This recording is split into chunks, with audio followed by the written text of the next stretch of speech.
La Bible est pleine de cette union du divin avec l'humain, de manière figurative, en type. Vous avez cela dans la typologie du chérubin et dans celle de l'arche du témoignage de l'Alliance. C'est du bois commun du désert recouvert avec de l'or. Vous avez cela sous de nombreuses formes. Dieu témoigne, car c'est un des aspects de l'arche du témoignage. Il témoigne que depuis la gloire, il a jeté son dévolu sur l'humanité et qu'il veut l'amener dans le lieu très saint où elle doit demeurer à jamais. La dernière image que nous avons de l'arche du témoignage, c'est celle du lieu très saint dans le temple. Quand les barres qui servaient à la porter ont été retirées, elle est là pour toujours en présence de Dieu. Son voyage est terminé. Elle est couronnée avec la gloire et l'honneur. Christ et vous et moi en union dans la présence de Dieu.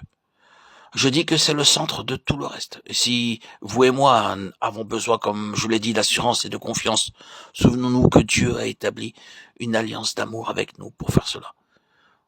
Voulons-nous quelque chose d'autre pour nous donner une plus grande confiance, une plus profonde assurance et un plus grand espoir que cette alliance d'amour dans laquelle Dieu nous a fait entrer? Chaque fois que nous nous rassemblons autour de sa table et que nous participons au symbole, nous entrons dans la signification de cette alliance d'amour, comme la postérité d'Abraham. Quelle puissante alliance il y a dans ce sang. Quelle puissante alliance il y a dans le corps du Seigneur Jésus. Nous sommes devenus participants de sa chair, de sa vie même. C'est une alliance d'amour. Quelle assurance cela devrait nous apporter, quelle force pour progresser. Car si nous n'avons pas cette assurance et cette espérance, combien nous devenons lents pour aller de l'avant. Combien il est difficile de maintenir une attitude de progrès en gardant le cap. Nous pouvons avancer d'un pas, mais ensuite des pensées peuvent aussitôt venir nous accuser dans nos propres cœurs.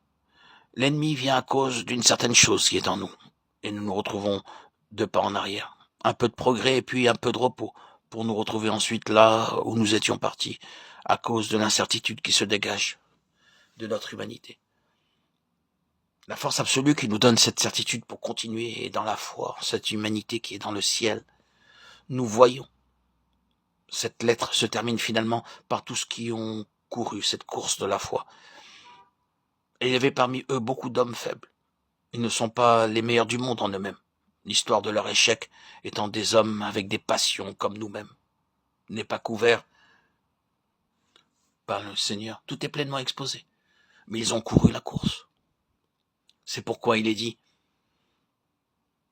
courons avec patience la course qui est devant nous, fixant les yeux sur Jésus.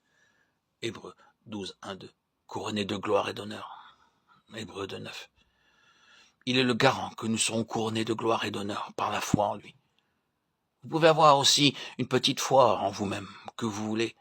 Peut-être que moins vous en aurez et mieux ce sera, mais n'en restez pas là. Avec votre manque de foi en vous-même, votre force pour aller de l'avant sera de regarder non à vous-même, mais à Jésus, couronné de gloire et d'honneur. Cela vous fait-il quelque chose qu'il y ait là un homme tenté, éprouvé comme nous l'avons été, par les feux de l'antagonisme et du mal, cherchant toujours à le perdre et à le détruire?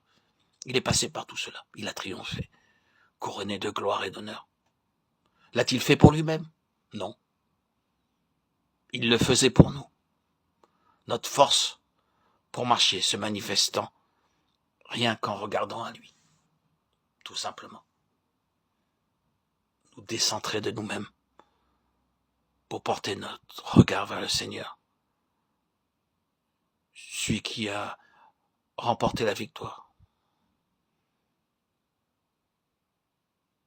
pour que nous soyons nous-mêmes